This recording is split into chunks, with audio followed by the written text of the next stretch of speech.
What's going on, guys? So today we're going to be doing a different video. It's going to be a ranking video. We're going to actually be ranking the Golden Deer house from Fire Emblem Three Houses. We're going to be ranking their students from least to greatest. So if you want to see that, stick in for the video. I'll see you then.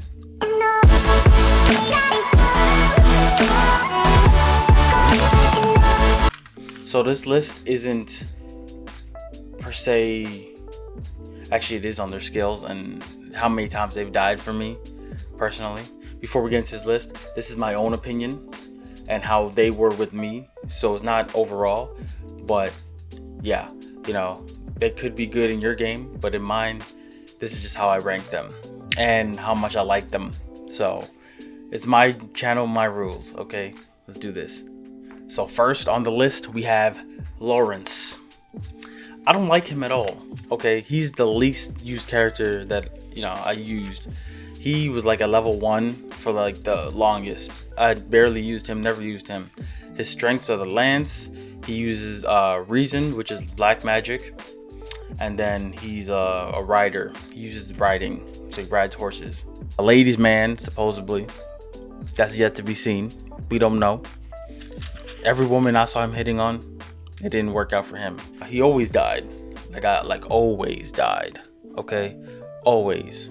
I have nothing else to say good about him because he was just terrible, and I just think he stuck up. But on to number 2, Raphael. His strengths are the axe, brawl, and heavy armor. He was okay. I used him every now and then, but then when I got somebody else from a different class, I kind of replaced him.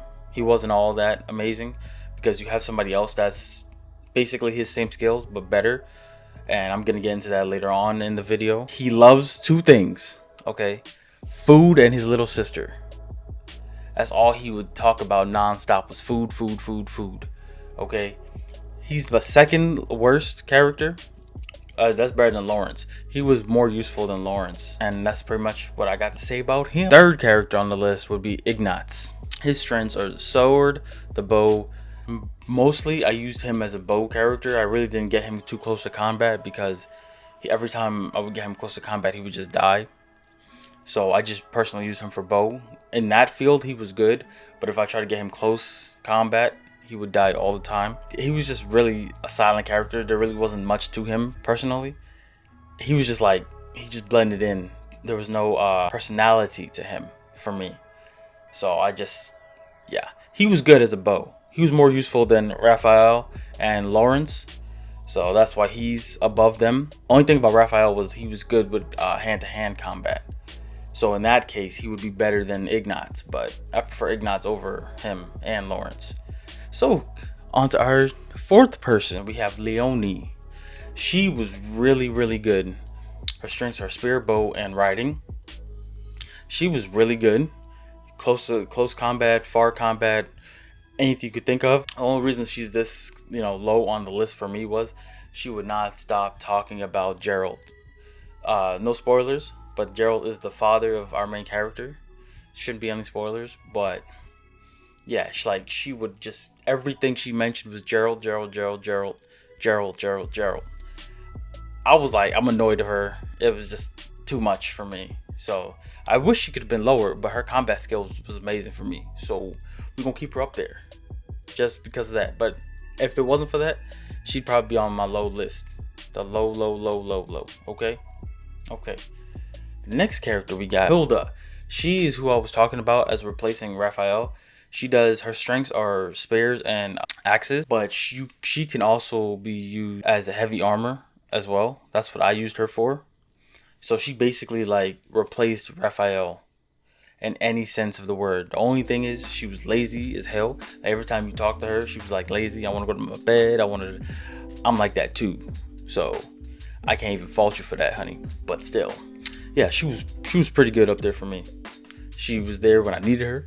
She was strong, and there's nothing else to say about her. She was really, really, really good. So the next person is waifu, Marianne. Her strengths are the sword, faith, which is white magic, riding, and flying. She, personally for me, I didn't use her for close to close combat. I used her mostly for healing, when it came to that. She was really, really good. So that's why she's up there for me, because like whenever we were in a pinch, she was there and she had my back. She was on it. Okay, she was on it. Okay, pick her. If you need a healer, pick her. She's amazing. Yeah, that's just me. Like I said, my personal preference. Close to close combat, wasn't cutting it, but healer, amazing. For our number 7, we have the big bad man himself, Claude. His strengths are swords, bows, and authority and flying. Me mostly, I didn't use him too much on swords. I kept him with the bow and the flying movement. Yeah, he was good. He replaced Ignatz. Like, I didn't even need to use Ignatz as much because I had him mostly. He was just a bow guy, and then because of the flying, he can get around faster and easier too. He was just the GOAT pretty much for the team. If we needed a bind, he would be in there. And then later on in the game, he actually picks up a different strength for me. I gave him the axe, and after that he was just going in with that axe. But yeah, he was the big man. He was getting it, especially when he gets a special weapon. I can't tell you, spoilers, but he was pretty good for me. The best character in this game for me from this house is Lysithea. Lysithea was on it. She was in the battlefield left and right. Her strengths are faith and reason, which is black magic and white magic. So she was pretty much a freaking G when it came to demolishing anybody. Her weaknesses may have been sword, spear, axe, or heavy armor, but I don't care what no one says. She was taking on everybody. Like everybody. She was like a level 30 and she was decimating everyone. So, hey, take it what you will. But I think if you're going to pick this house, Lysithea is the one to level up. Get her on her fate and her reason, and then she's unstoppable. I promise you. Yeah, that's what I have so far for this video. If you like this video, let me know. Leave a comment down below, and I'll probably make more on the other houses. I love you guys. I'll see you guys in the next one.